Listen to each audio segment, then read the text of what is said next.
किसी भी एग्जाम्स की प्रिपरेशन कर रहे हैं तो वो उनमें बहुत ही आपको हेल्पफुल होने वाला है, क्योंकि मैंने जो क्वेश्चन सेलेक्ट किए हैं वो सारे के सारे एग्जाम्स के आए हुए हैं। चलिए शुरू करते हैं। क्वेश्चन नंबर 101, भारतीय वनस्पतिक सर्वेक्षण का मुख्यालय कहाँ है? जो ये प्लांट्स हैं, वनस्पतिक्स हैं, इसके जो सर्वेक्षण का मुख्यालय वो कहाँ है? कोलकाता में, लखनऊ में, दार्जिलिंग में, इनमें से कोई नहीं। तो ऑप्शन नंबर हो जाएगा ऑप्शन नंबर बी, यानी कि लखनऊ में वनस्पति सर्वेक्षण का मुख्यालय है लखनऊ में। अगला प्रश्न है प्रश्न नंबर 102, भारत में ऊर्जा का सर्वाधिक महत्वपूर्ण स्रोत है, यानी कि भारत में सबसे ज़्यादा ऊर्जा जो है वो सबसे ज़्यादा किससे प्राप्त होता है? नाभिकीय ऊर्जा से। आपको ऑप्शन नंबर ए, नाभिकीय ऊर्जा से, कोयला से, पेट्रोल से, विद्युत से। तो हमारा ऑप्शन नंबर हो जाएगा ऑप्शन नंबर बी। ठीक है, कोयला से सबसे ज़्यादा, यानी क्योंकि भारत में सबसे ज़्यादा कोयले की खदान है। और अगर विश्व में सबसे बड़े स्तर पे अगर कोयले की रिजर्व बात करें तो वो चाइना में है और भारत में दूसरे नंबर पे है। ठीक है, अगला प्रश्न नंबर तीसरा है 103, राष्ट्रीय विज्ञान दिवस किस दिन मनाया जाता है? राष्ट्रीय विज्ञान दिवस कौन से दिवस को मनाया जाता है? तो ऑप्शन नंबर मार्च को नहीं मनाया जाता, 28 फरवरी को, या फिर 22 दिसंबर को, या 5 जून को। 5 जून को भी नहीं मनाया जाता, 28 फरवरी को विज्ञान दिवस मनाया जाता है। अगला है प्रश्न नंबर 104, भारत की तट रेखा की लंबाई कितनी है? भारत की तट रेखा की लंबाई कितनी है? ठीक है, तो ऑप्शन नंबर हमारा कौन सा हो जाएगा? 1500, 6100 किलोमीटर, 6590 किलोमीटर, 6500 किलोमीटर। तो ऑप्शन नंबर हो जाएगा हमारा ऑप्शन नंबर बी, 6100 किलोमीटर, यानी कि भारत की तट रेखा की लंबाई है। तट रेखा क्या है? ये तट रेखा। अगला प्रश्न है प्रश्न नंबर 105, भारत में समुद्री तट रेखा वाले राज्यों की संख्या कितनी है? समुद्री तट रेखा, यानी कि भारत में जो समुद्री तट रेखा वाले राज्यों की संख्या कितनी है? यानी कि भारत कौन से भारत में ऐसे कितने राज्य हैं जो समुद्री तट, यानी कि समुद्री के तट पर बसे हुए हैं? समुद्र के तट, तट मतलब होता है किनारा, किनारे पे बसे हुए हैं। तो ऑप्शन नंबर हो जाएगा option number A 10, option number B 8, option number C 9, option number D 6। Option number हमारा कौन सा हो जाएगा?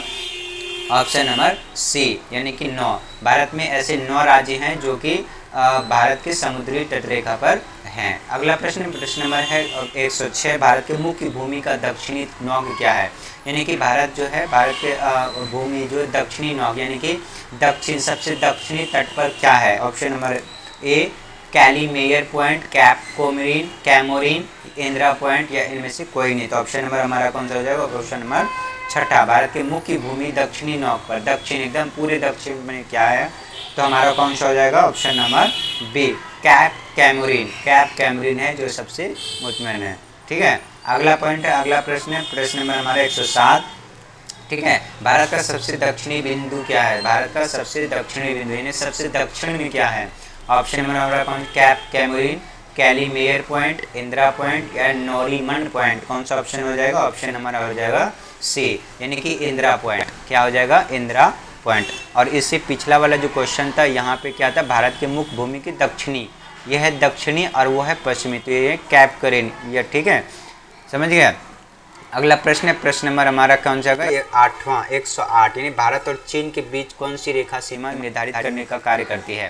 यानी भारत, अब जो भारत है और जो चीन है, इन दोनों के बीच में एक जो रेखा खींची गई है जिसे कहते हैं इंटरनेशनल बाउंड्री, वो किस कार्य, यानी कि क्या करने के लिए करते हैं, उसका नाम क्या है? हम बता दें, भारत और चीन। भारत और चीन, भारत और चीन। तो कौन सा? रेड क्लिप होगा, डुरंड रेखा होगा, मैकमोहन रेखा, या इनमें से कोई नहीं। कौन सा ऑप्शन नंबर हो जाएगा? ऑप्शन नंबर हो जाएगा सी, मैकमोहन रेखा। यानी मैंने आपको ये एक वीडियो में और भी बताया हुआ है कि मैकमोहन रेखा भारत और चीन के बीच होती है। रेड क्लिप की बात करें तो रेड क्लिप भारत और पाकिस्तान के बीच की रेखा है। ठीक है, और अफगानिस्तान और ये पाकिस्तान, ये अफगानिस्तान और भारत के साथ डुरंड रेखा है, मैकमोहन है, चीन है। और अगला प्रश्न है प्रश्न नंबर 109, भारत एवं पाकिस्तान को विभाजित करने वाली रेखा क्या कहलाती है? भारत और पाकिस्तान, यानी भारत और पाकिस्तान को विभाजित होता है, अभी भी बताया रेड क्लिप। तो ऑप्शन नंबर हो जाएगा ए, ऑप्शन नंबर हो जाएगा ए। ठीक है, अगला प्रश्न है प्रश्न नंबर 10वां, यानी कि 110, भारत की सबसे लंबी स्थलीय सीमा किस देश के साथ है? यानी आपको बता दें कि भारत का जो सबसे स्थलीय सीमा है वो सीमा किस देश के साथ मतलब कि लगता है? ऑप्शन नंबर ए, पाकिस्तान, चीन, बांग्लादेश, म्यांमार। तो ऑप्शन नंबर हमारा कौन सा हो जाएगा? सी, यानी कि बांग्लादेश। सबसे ज़्यादा है जो बांग्लादेश के साथ हमारे भारत की सीमा लगता है। सबसे कम की बात करें तो वो होता है अफगानिस्तान। किसका? अफगानिस्तान। किसका? अफगानिस्तान। अफगानिस्तान अफगानिस्तान के साथ सिर्फ 100 किलोमीटर या अराउंड 96 से 100 किलोमीटर है। और अगर बांग्लादेश की बात करें तो 4096 किलोमीटर है जो कि बांग्लादेश के साथ घिरा हुआ है। आपको एक प्रश्न और भी बता दें कि बांग्लादेश के साथ एक राज्य है हमारे भारत का जिसका नाम है त्रिपुरा। क्या नाम है? त्रिपुरा, जो कि ये बांग्लादेश के तीनों साइड से घिरे हुए हैं। ठीक है, चलिए अगला प्रश्न है प्रश्न नंबर 11वां, यानी कि 111वां। भारत का पूर्वी समुद्री तट किस नाम से जाना जाता है? भारत का पूर्वी समुद्री तट, यानी कि भारत का जो आप देखते होंगे नक्शा, सबसे पूर्वी में पूरब में सबसे ज़्यादा पूरब में क्या है? अरुणाचल प्रदेश है। ठीक है, अरुणाचल यानी कि आपसे अरुणाचल प्रदेश में जो है समुद्री तट है वो किस नाम से जाना जाता है? तो ऑप्शन नंबर दीघा तट, मालाबार तट, कोंकण तट, कोरोमंडल तट। तो इनमें से कौन सा ऑप्शन हो जाएगा? ऑप्शन नंबर हमारा हो जाएगा डी, कोरोमंडल तट। ठीक है, आपको एक प्रश्न और यहाँ पे आपको लगे हाथ बता ही देता हूँ कि अगर आपसे ये पूछा जाए या क्वेश्चंस में ये करा जाए कि बताइए कि भारत में सबसे ज़्यादा सूर्य की रोशनी किस शहर पे या किस राज्य में पड़ता है, तो हमारा हो जाएगा अरुणाचल प्रदेश, क्योंकि सबसे पूरब में अरुणाचल प्रदेश है और हमारा जो सूर्य है सूर्य पूरब की दिशा से उगती है और इसलिए हम ये कह सकते हैं कि अरुणाचल में सबसे पहला सूर्य की किरण पड़ती है। अगला प्रश्न है प्रश्न नंबर 112, भारत किस गोलार्ध में स्थित है? ठीक है, भारत किस गोलार्ध में स्थित है? किस गोलार्ध में भारत स्थित है? तो ऑप्शन यहाँ पे देख लीजिए, दक्षिण और पूर्वी, उत्तरी और पश्चिमी, इनमें से कोई नहीं। तो ऑप्शन नंबर हो जाएगा कौन सा? ऑप्शन नंबर हो जाएगा हमारा बी, उत्तरी और पूर्वी, यानी कि ये पूरा गोलार्ध है और ऊपर वाले को क्या कहते हैं? ये नॉर्थ है यानी कि उत्तरी, और ये नीचे साउथ है दक्षिणी। और यहाँ पे हमारा भारत, यहाँ पे हमारा है क्या है? ये यहाँ पे भारत है। ठीक है, यहाँ पे हमारा भारत है, ये वाला भारत है। तो ये से कह सकते हैं हमारा जो ये उत्तरी गोलार्ध में है और ये पूर्वी यानी कि पूरब, इधर के पूरब है और इधर पश्चिम है। तो ये वाला हमारे गोलार्ध में क्या है? उत्तरी और पूर्वी में। ठीक है, अगला प्रश्न प्रश्न नंबर 113 आपकी स्क्रीन पर, भारत की सबसे बड़ी सुरंग जवाहर सुरंग किस राज्य में अवस्थित है? ठीक है, कौन से सुरंग, मतलब जवाहर सुरंग है सबसे भारत की सबसे बड़ी है, लेकिन अब से सबसे बड़ी हाल ही फिलहाल में मोदी जी ने उसका उद्घाटन किया हुआ है। तो आप देख लीजिएगा, अगला कह रहे हैं जवाहर सुरंग सबसे पहले तो जवाहर सुरंग है जो कौन से राज्य में स्थित है? तो राजस्थान, पश्चिम बंगाल, जम्मू कश्मीर, हिमाचल प्रदेश, इनमें से कौन सा हो जाएगा? ऑप्शन नंबर हमारा सी, यानी कि जम्मू कश्मीर। अगला प्रश्न है प्रश्न नंबर 114। ठीक है, 114 का आंसर दिए फटाफट। सियाचिन ग्लेशियर भारत के किस राज्य में स्थित है? हिमाचल प्रदेश, उत्तर प्रदेश, जम्मू कश्मीर, सिक्किम। तो ऑप्शन नंबर हो जाएगा हमारा कौन सा? ऑप्शन नंबर हो जाएगा सी, जम्मू कश्मीर, यानी कि ये जम्मू कश्मीर जो है जम्मू कश्मीर यानी कि ये वाला ऑप्शन हो जाएगा। ये ऑप्शन नहीं होंगे, जम्मू कश्मीर में सियाचिन ग्लेशियर है जो ये बहुत ही ऊंचा यानी हाई पॉइंट पे है। प्रश्न नंबर 115 है, निम्नलिखित में से भारत की सुदूर दक्षिण भौगोलिक इकाई कौन सी है? इनमें से कौन सा ऑप्शन हो जाएगा? लक्षद्वीप, रामेश्वर, कन्याकुमारी, निकोबार द्वीप। तो कौन सा हो जाएगा? ऑप्शन नंबर डी, यानी कि निकोबार द्वीप। ये क्या हो जाएगा? निकोबार द्वीप। निम्नलिखित भारत की सुदूर दक्षिण भौगोलिक इकाई, यानी कि जो दक्षिण में है वो हो जाएगा निकोबार और ये हो गया द्वीप। अगला प्रश्न प्रश्न नंबर 116, भारत का दक्षिणी नौ क्या है? दक्षिणी यानी कि भारत के दक्षिण में सबसे ज्यादा क्या है? तो हमारा ऑप्शन नंबर हो जाएगा कौन सा हो जाएगा? इंदिरा बिंदु, कैप कोमरिन, कैली मेयर बिंदु, या इनमें से कोई नहीं। ऑप्शन नंबर हमारा कौन सा हो जाएगा? Option number B, Cape Comorin. ठीक है, अगला प्रश्न प्रश्न नंबर है 117 आपके स्क्रीन पर, फटाफट इसका आंसर दीजिए। कह रहा है कि निम्नलिखित प्रमुख भारतीय नगरों में से कौन सा एक सबसे अधिक पूर्व की ओर अवस्थित है? क्या सबसे पूर्व की ओर अवस्थित है? ऑप्शन नंबर कौन सा हो जाएगा हमारा? लखनऊ, बंगलुरु, भोपाल, हैदराबाद, इनमें से कौन सा ऑप्शन होगा? हमारा ऑप्शन नंबर हो जाएगा लखनऊ। क्या? लखनऊ। निम्नलिखित प्रमुख भारतीय नगरों में से कौन सा एक सबसे अधिक पूर्व और अवस्थित है? मतलब यह है कि अवस्थित है। अवस्थित का मतलब होता है सिचुएटेड। तो ये लखनऊ जो है सबसे प्राचीन काल का शहर है। ठीक है, इसलिए ये क्या हो गया? बंगलुरु नहीं हुआ, भोपाल नहीं, ये सारे हाल फिलहाल में बसाया गया, लखनऊ सबसे पुराना है। अगला प्रश्न प्रश्न नंबर 118, भारत में कितने राज्य तट रेखा से लगे हैं? तट रेखा से लगे हुए हैं। तट रेखा से कितने भी राज्य लगे हुए हैं? फटाफट आप आंसर दीजिए 118। तो हमारा कौन सा हो जाएगा? ए 7, बी 8, सी 9, 10। ऑप्शन नंबर हो जाएगा हमारा ए, यानी भारत में 7 राज्य ऐसे हैं जो तटीय रेखा से सटे हुए हैं। अगला प्रश्न नंबर 119, उत्तर भारत में हिमालय क्षेत्र के सारे फैले समतल मैदान को क्या कहा जाता है? क्या कहा जाता है? यानी कि ऑप्शन नंबर भाबर, खादार, दून, तराई। ऑप्शन नंबर हो जाएगा हमारा भाबर, यानी कि उप हिमालय क्षेत्र के सारे फैले समतल जो जमीन होते हैं, मैदान होते हैं, उसको हम बहावर कहते हैं। ठीक है, अगला प्रश्न है 120। प्रश्न नंबर 120, भारत की उत्तरी सीमा पर स्थित पर्वत है, जो भारत की उत्तरी सीमा सबसे उत्तर में है और वहाँ पे जो सीमा स्थित है, पर्वत है, उसको हम क्या नाम देते हैं? मैकाल, हिमालय, नीलगिरी, अरावली। इनमें से कौन सा हो जाएगा? ऑप्शन नंबर हो जाएगा हमारा हिमालय। यानी कि भारत की जो उत्तरी सबसे सीमा है वहाँ पे क्या है? हिमालय पर्वत है, उसको हम हिमालय नाम देते हैं। अगला प्रश्न है प्रश्न नंबर 121, भारत के किस प्रदेश की सीमाएं 3 देशों को क्रमशः नेपाल, भूटान, चीन से मिलती है? यानी नेपाल, भूटान और चीन से मिलती है। किस प्रदेश की सीमाएं? मेघालय, अरुणाचल प्रदेश, पश्चिम बंगाल, सिक्किम। तो ऑप्शन नंबर हमारा कौन सा हो जाएगा इनमें से? Option number D. यानी कि सिक्किम एक ऐसा राज्य है जो कि भारत के सिक्किम एक ऐसा राज्य है जो नेपाल, भूटान और चीन इन दोनों के सीमा से मिलता है। प्रश्न नंबर अगला 122 है, भारत का सर्वोच्च पर्वत शिखर कहाँ है? भारत का सर्वोच्च पर्वत शिखर यानी कि क्या है या फिर क्या नाम है? ऑप्शन नंबर ए कंचनजंगा है, नंदा देवी है, गॉड विस्टिन ऑस्टिन है या नंगा पर्वत है? इनमें से कौन सा हो जाएगा? तो हमारा ऑप्शन नंबर हो जाएगा गॉड विस्टिन। इसको हम और के भी नाम से जाना जाता है, केटीयू के भी नाम से जाने जाते हैं। ठीक है, अगला प्रश्न है प्रश्न नंबर 123। आपके स्क्रीन पर ये आंसर फटाफट दीजिए। भारत की कौन सी पर्वत श्रेणी नवीनतम है? भारत की कौन सी पर्वत श्रेणी नवीनतम है? नवीनतम का मतलब होता है हाल फिलहाल का, मतलब कि नया। ठीक है, प्राचीनतम नहीं है, ये नवीनतम है। नवीनतम का मतलब होता है हाल फिलहाल का, यानी कि हाल फिलहाल के बने हुए हैं। तो ऑप्शन नंबर हिमालय है, सह्याद्री है, अरावली है, सतपुड़ा है। इनमें से कौन सा है? ऑप्शन नंबर हमारा हो जाएगा ये हिमालय। जो हिमालय जो है सबसे बड़ा है और सबसे बृहद, यानी कि बूढ़ा बात करें तो ये कह सकते हैं अरावली। ठीक है, अगला प्रश्न है प्रश्न नंबर 124 आपकी स्क्रीन पर। भारत में निम्नलिखित में से कौन सी पर्वत श्रेणी केवल एक राज्य में फैली हुई है? यानी कि किसी और राज्य में उसके साथ नहीं गई है, सिर्फ और सिर्फ एक ही राज्य में है। ऑप्शन नंबर अरावली, अजंता, सतपुड़ा, इनमें से कोई नहीं। ऑप्शन नंबर हमारा कौन सा हो जाएगा? 124 का ऑप्शन नंबर हो जाएगा बी, यानी कि अजंता। ठीक है, अगला प्रश्न है प्रश्न नंबर 125। अरावली पर्वत का सर्वोच्च शिखर क्या कहलाता है? यानी जो अरावली पर्वत है ये इसके जो सबसे ऊपर है शिखर है उसको क्या कहते हैं? ठीक है, तो 125 का ऑप्शन नंबर हो गया गुरु शिखर, शेर, दोदा बेटा, इनमें से कोई नहीं। तो ऑप्शन नंबर हो जाएगा हमारा गुरु शिखर। यानी अरावली के सबसे जो ऊपर चोटी है उस चोटी को हम गुरु शिखर के नाम से जानते हैं। अगला प्रश्न नंबर 126। निम्नलिखित में से सबसे प्राचीन पर्वत श्रेणी कौन सी है? यानी कि सबसे प्राचीन पर्वत, सबसे प्राचीन है ना, सबसे प्राचीन। तो अभी बताया था कौन सा है? विंध्य हिमाचल नहीं है, हिमालय नहीं है, अरावली है। ठीक है, अरावली सबसे प्राचीनतम है, ये पेपर में कई बार पूछे गए हैं। अगला प्रश्न प्रश्न नंबर 127। तुजू दर्रा भारत के किस देश से जोड़ता है? तुजू दर्रा क्या है ये? तुजू दर्रा। ठीक है, तुजू दर्रा भारत को किस देश से जोड़ता है? और सबसे पहले बात करते हैं ये दर्रा क्या होता है? दर्रा क्या होता है आप लोग जानते होंगे, चलिए नहीं जानते तो मैं आपको बता दूं।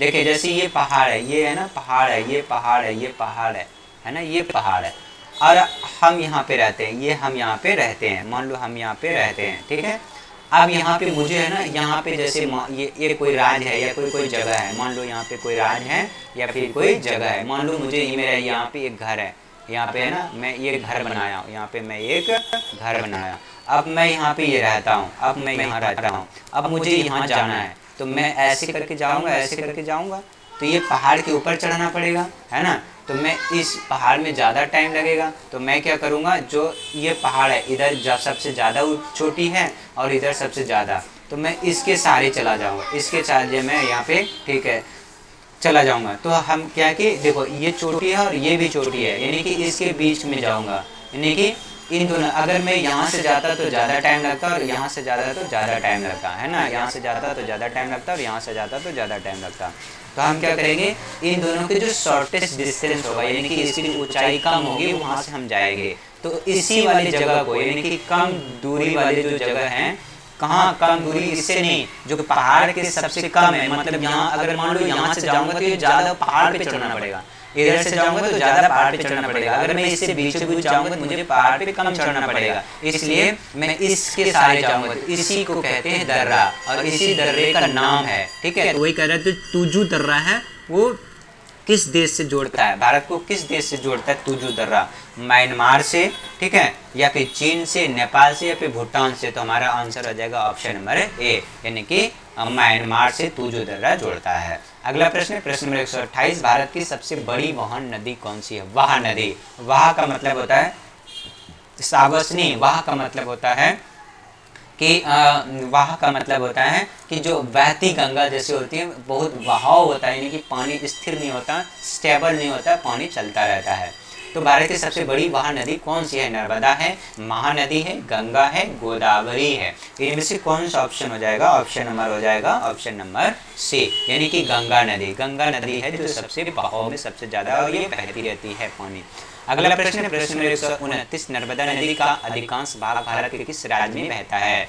अब मध्य प्रदेश, राजस्थान, गुजरात या महाराष्ट्र। इनमें से कौन सा हो जाएगा? ऑप्शन नंबर ए, यानी कि मध्य प्रदेश। नर्मदा नदी जो है ना, अधिकांश भाग से मध्य प्रदेश में ही बहती है। अगला प्रश्न है प्रश्न नंबर 130, निम्नलिखित में से किस नदी का उद्गम स्थल भारत में नहीं है? यानी कि जो आप जानते हैं कि निम्नलिखित में कौन सी नदी जो है उद्गम स्थल जो है ये भारत में नहीं है। कौन सा है? जैसे चिनाब है, रावी है, सतलज है, व्यास है। इनमें से कौन सा ऐसे रिवर है जो कि भारत में उद्गम स्थल नहीं है? तो सबसे पहले बात करते हैं उद्गम की। तो यहाँ पे उद्गम होता क्या है, यानी कि उद्गम क्या है? उद्गम का मतलब होता है ओरिजिन पॉइंट। क्या पॉइंट? Origin point. अब ओरिजिन पॉइंट क्या होता है कि जहाँ से कोई भी चीज उद्गम मतलब कि वहाँ से स्टार्टिंग हो रहा हो, उसी को कहते हैं हम उद्गम पॉइंट, ठीक है, यानी कि उद्गम स्थल। तो चिनाब, रवि ये नहीं है, चिनाब रवि नहीं है, ऑप्शन नंबर हो जाएगा सतलज, यानी कि व्यास, ठीक है, व्यास नदी है। सतलज जो है वो ये भारत में इसका उद्गम स्थल नहीं है, ये बाहर से ऑरिजिनेट होती है। प्रश्न नंबर 131 है, भारत की सबसे बड़ी मीठे जल की झील निम्नलिखित में से कौन सी है? यानी कि जो झील है सबसे मीठे जल का मतलब होता है कि पीने योग्य वाटर, पीने योग्य पानी, ठीक है, ड्रिंकिंग वाटर। तो इनमें से कौन सा नहीं है? पुष्कर है, लोकटक है, वूलर है, डल है। इनमें से कौन सा नहीं? ऑप्शन नंबर हो जाएगा हमारा सी, यानी कि वूलर है। ये कहाँ है? जम्मू कश्मीर में है, जो सबसे ज़्यादा क्या है ये मीठे जल की पानी है। कौन सा? Wular, option number C. अगला प्रश्न है प्रश्न नंबर 132 आपकी स्क्रीन पर, फटाफट आंसर दीजिए। उत्तर पूर्वी भारत में क्या लिखा है? उत्तर पूर्वी भारत की सबसे बड़ी झील लोकटक, लोकटक किस राज्य में स्थित है? लोकटक मेघालय में, मणिपुर में, त्रिपुरा में, मिजोरम में। कौन सा हो जाएगा? ऑप्शन नंबर हमारा हो जाएगा बी, यानी कि मणिपुर में, ठीक है। बड़ी झील जो है लोकटस इसका नाम है, और ये कहाँ पे है? मणिपुर में है, ठीक है। अगला प्रश्न है प्रश्न नंबर हमारा 133, ठीक है। भारत में ताजे जल की सबसे बड़ी झील वूलर किस राज्य में स्थित है? तो कौन सा राज्य में स्थित है? उत्तराखंड में नहीं, हिमाचल प्रदेश में नहीं, जम्मू एंड कश्मीर में वूलर झील है जो सबसे ताजा यानी कि ड्रिंकिंग वाटर की झील है। अगला प्रश्न 134 आपके स्क्रीन पर, भारत की प्रसिद्ध लैगून झील कहाँ है? क्या? लैगून झील मानेसर कहाँ पे है? मानेसर में है। तो जी नहीं, मानेसर में नहीं है। चिल्का झील में है, पुलिकट में है, नहीं है। डल झील में नहीं है, ऑप्शन नंबर हो जाएगा चिल्का झील, ठीक है। अगला प्रश्न प्रश्न 135, भारत के किस राज्य में फुलहर झील स्थित है? फुलहर झील स्थित है उत्तराखंड में, बिहार में, मध्य प्रदेश में, उत्तर प्रदेश में। ऑप्शन नंबर हो जाएगा डी, उत्तर प्रदेश में फुलहर झील स्थित है। प्रश्न नंबर 136, भारत में प्रथम बहुउद्देशीय नदी घाटी परियोजना का निर्माण निम्न में से किस नदी पर किया गया है? कौन सा? बहुउद्देशीय नदी घाटी परियोजना, बहुउद्देशीय नदी घाटी परियोजना। तो अगला प्रश्न कौन सा हो जाएगा हमारा? ऑप्शन कावेरी नहीं, गोदावरी, दामोदर, कोयना। ऑप्शन नंबर हो जाएगा सी, दामोदर। क्या हो जाएगा? दामोदर। अगला प्रश्न प्रश्न नंबर 37, ठीक है, 137, भारत के कोरोमंडल तट सर्वाधिक वर्षा होती है। कोरोमंडल तट सर्वाधिक वर्षा होती है कौन से महीना में होता है? जून सितंबर में, अक्टूबर नवंबर में, जनवरी फरवरी में, मार्च या मई में। तो कौन सा ऑप्शन हो जाएगा? ऑप्शन नंबर हो जाएगा बी, अक्टूबर नवंबर में, ठीक है। इसमें नहीं होगा, अक्टूबर नवंबर में, ठीक है। अगला प्रश्न है प्रश्न नंबर 138, भारत में सर्वाधिक वर्षा प्राप्त करने वाला स्थान, यानी कि भारत में सबसे ज्यादा वर्षा कहाँ पे होती है? बीकानेर में नहीं, शिमला में नहीं, इनमें से भी नहीं कोई। और ऑप्शन नंबर हो जाएगा मानसिन राम, ये कहाँ है? मेघालय में। मेघालय में सबसे ज़्यादा बारिश होती है। ऑप्शन नंबर हमारा हो जाएगा ए। ठीक है। अगला प्रश्न है प्रश्न नंबर 139, भारत पाक बगलिहार परियोजना निम्नलिखित नदियों में से किस एक पर स्थित है? 139 नंबर हो जाएगा। झेलम नहीं, सतलज नहीं, व्यास नहीं, चिन्नाब नदी पर है जो भारत पाक बगलिहार परियोजना है। ठीक है। अगला प्रश्न है प्रश्न नंबर 140 आपके स्क्रीन पर, भारत के किस राज्य में जाड़े के मौसम में वर्षा होती है? आपको बता दें कि जाड़े के मौसम में वर्षा नहीं होती, लेकिन भारत में एक ऐसा भी राज्य है जहाँ पे जाड़े के मौसम में वर्षा होती है। वो कौन सा है? उड़ीसा है, पश्चिम बंगाल है, केरल है, तमिलनाडु है। तो इनमें से हमारा ऑप्शन नंबर हो जाएगा option number D, Tamil Nadu. Tamil Nadu में एक ऐसा है जो जाड़े के मौसम में यहाँ पे वर्षा होती है। अगला प्रश्न है प्रश्न नंबर 41 यानी 141 कौन सा है? 141 में क्या कह रहा है देख लेते हैं। भारत के पश्चिमी समुद्र तट पर वर्षा किस मानसून से होती है? जो भारत के पश्चिमी तट है वहाँ जो वर्षा है वो किस मानसून के कारण होते हैं? ठीक है। तो अगला प्रश्न नंबर कौन सा हो जाएगा हमारा? दक्षिण पूर्व से, दक्षिण पश्चिम से, उत्तर पूर्व में, उत्तर पश्चिम। तो ऑप्शन नंबर हो जाएगा दक्षिण पश्चिम से, यानी कि दक्षिण पश्चिम से हमारे जो है समुद्री तट पर वर्षा मानसून के कारण होती है। अगला प्रश्न नंबर 42 यानी 142 है, भारत वन सर्वेक्षण विभाग का मुख्यालय कहाँ है? भारत वन विभाग सर्वेक्षण नई दिल्ली में है, देहरादून में, भोपाल में, नागपुर में है। तो ऑप्शन नंबर हो जाएगा हमारा बी, देहरादून में। अगला प्रश्न प्रश्न नंबर 143, भारत में वृक्षारोपण उत्सव जिस वन यानी कि जिसे वन महोत्सव कहते हैं, वन महोत्सव के नाम से जाना जाता है, जन्मदाता कौन है? वन महोत्सव के जन्मदाता कौन है? जवाहरलाल नेहरू, विनोबा भावे, के.एम. मुंशी जोशी या महात्मा गांधी। ऑप्शन नंबर हो जाएगा हमारा सी, यानी कि के.एम. मुंशी। इस वृक्षारोपण जिसके वन महोत्सव के नाम से जाना जाता है। अगला प्रश्न है प्रश्न नंबर 144 आपके स्क्रीन पर, फटाफट आंसर दीजिए। विश्व के कुल वन क्षेत्रफल का कितना प्रतिशत हिस्सा भारत में है? ठीक है। तो कितना प्रतिशत है? हमारा ऑप्शन नंबर हो जाएगा 1.96%। ठीक है, 1.9% है जो कि विश्व के कुल वन क्षेत्र का भारत के पास हिस्सा है। अगला प्रश्न है प्रश्न नंबर 145, भारत वन सर्वेक्षण विभाग की स्थापना कब की गई थी? भारत वन सर्वेक्षण विभाग की स्थापना कब की गई थी? 145 आंसर दीजिए। 199 में, 1989 में, 1981 में, इनमें से कोई नहीं। ऑप्शन नंबर हमारा क्या हो जाएगा? ऑप्शन नंबर सी, यानी कि 1981 में। 1981 में भारत वन सर्वेक्षण विभाग की स्थापना किया गया था। अगला प्रश्न 146, भारत में चंदन की लकड़ी के लिए प्रसिद्ध राज्य है। यानी कि आपको पता होगा कि भारत में अगर कोई भी पूजा हो और वहाँ पे चंदन की लकड़ी नहीं हो, या कोई भी हवन हो और वहाँ पे चंदन की हवन ना किया जाए, तो फिर वो होता ही नहीं है। तो इसलिए हम ये कह सकते हैं, तो प्रसिद्ध राज्य कौन सा हो जाएगा? यहाँ पे सबसे ज़्यादा जो चंदन की लकड़ी वहाँ पे उगाई जाती है। तो ऑप्शन नंबर हो जाएगा नई दिल्ली, केरल नहीं, असम नहीं, कर्नाटक। कर्नाटक एक ऐसा राज्य है जहाँ पे सबसे ज़्यादा चंदन की लकड़ी उगाई जाती है। अगला प्रश्न है प्रश्न नंबर 147 है, भारत के प्रमुख वनस्पति कौन सी है? यानी कि भारत में सबसे ज़्यादा ये जो प्रमुख उसे माना जाता है, मेजर माना जाता है, वो कौन सी है? वर्षा, सवाना या फिर पतझड़ वन, कांटेदार या झाड़ियाँ। इनमें से कौन सा हो जाएगा? ऑप्शन नंबर हो जाएगा बी, पतझड़ वन। ठीक है। अगला प्रश्न है प्रश्न नंबर 148 है। 148 में कहता है भारत में दुधवा राष्ट्रीय उद्यान कहाँ स्थित है? ये राष्ट्रीय उद्यान है जो ठीक है नेशनल पार्क है, राष्ट्रीय उद्यान है, ये कहाँ स्थित है? मध्य प्रदेश में, तमिलनाडु है, उत्तर प्रदेश, कर्नाटक। दुधवा। ठीक है। तो ऑप्शन नंबर हो जाएगा सी, यानी कि उत्तर प्रदेश। यानी ठीक है, उत्तर प्रदेश में दुधवा राष्ट्रीय उद्यान स्थित है। अगला प्रश्न है प्रश्न नंबर 149 आपके स्क्रीन पर, भारत में कान्हा राष्ट्रीय उद्यान ये कहाँ है? कान्हा राष्ट्रीय उद्यान कहाँ स्थित है? कौन से राज्य में? असम में, राजस्थान में, उत्तर प्रदेश में, मध्य प्रदेश में। इनमें से कौन सा आंसर हो जाएगा? असम, राजस्थान, उत्तर प्रदेश, मध्य प्रदेश। तो ऑप्शन नंबर हो जाएगा मध्य प्रदेश। ठीक है। कान्हा राष्ट्रीय उद्यान है जो कहाँ पे है? मध्य प्रदेश में स्थित है। अगला प्रश्न प्रश्न नंबर 150, भारत में जिम कॉर्बेट राष्ट्रीय उद्यान कहाँ है? जिम कॉर्बेट कहाँ पे? जिम कॉर्बेट राष्ट्रीय उद्यान कहाँ स्थित है? असम में, महाराष्ट्र, उत्तर प्रदेश, इनमें से कोई नहीं। ऑप्शन नंबर हो जाएगा हमारा इनमें से कोई नहीं। ठीक है। ऑप्शन नंबर जिम कॉर्बेट राष्ट्रीय उद्यान कहाँ स्थित है? जिम कॉर्बेट क्या है? Jim Corbett. तो इनमें से कौन सा हो जाएगा? ऑप्शन नंबर डी, इनमें से कोई भी नहीं। ठीक है।